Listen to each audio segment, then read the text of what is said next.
This is One Sentence News, a daily podcast featuring 3 news stories with a sentence-long summary and 1 sentence of context apiece. I'm Colin Wright. It's Thursday, July 7th, 2022. Let's talk about the news. From Reuters, Boris Johnson clings on as clamor for resignation grows. This is a fast-moving story that's changing by the hour, but as of yesterday evening, the British Prime Minister Boris Johnson was being called on by members of his own cabinet to resign following new revelations that he knew about allegations of sexual impropriety by a loyalist MP before deciding to make that MP the deputy whip of the Tories a few years ago. And that same MP went on to get drunk and grope some people at a party just recently, which brought that questionable support back into the limelight. These new revelations were piled atop all the other scandals Johnson and his administration have faced since 2019. There have been quite a lot of them, and though he survived a no-confidence vote in early June, he didn't survive by much, which suggests his days in office might be numbered. A wave of resignations amongst top and middle-tier staff and party members yesterday would seem to underline that potentiality.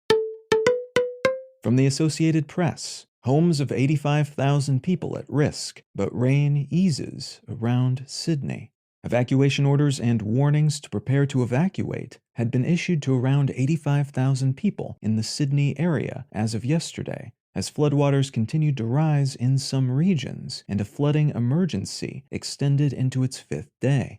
This is the 4th major flood Sydney has faced since March of 2021, all of which follow a period of devastating wildfires in the region, and unusual weather patterns, the impact of climate change, and the shape of the local terrain and how it's been built out over the years, have all seemingly contributed to this steady sequence of disasters. The new Australian government is set to propose spending of about $3.3 billion on disaster mitigation later this month, and that includes money for building higher river levees, which could help prevent this type of flooding in the future.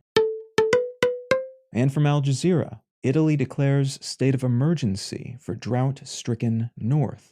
The Italian government has declared a state of emergency in 5 northern regions over the past few weeks due to ever-worsening drought conditions that have been amplified by an earlier-than-usual heat wave. Several other European countries, including Portugal and Spain, are also suffering from unseasonable, damaging droughts at the moment. But these conditions have been especially debilitating in northern Italy, where a lot of the country's food is grown, and where a good deal of local hydroelectric power originates.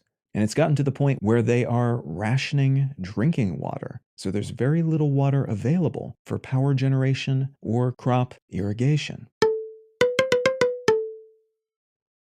If you're finding some value in One Sentence News, consider leaving a quick review wherever you get your podcasts and/or sharing the show with a friend. You can find out more about this show or subscribe to the email version at onesentencenews.com. And you can support this and other related projects, like the Let's Know Things and Brain Lenses podcasts, at understandery.com.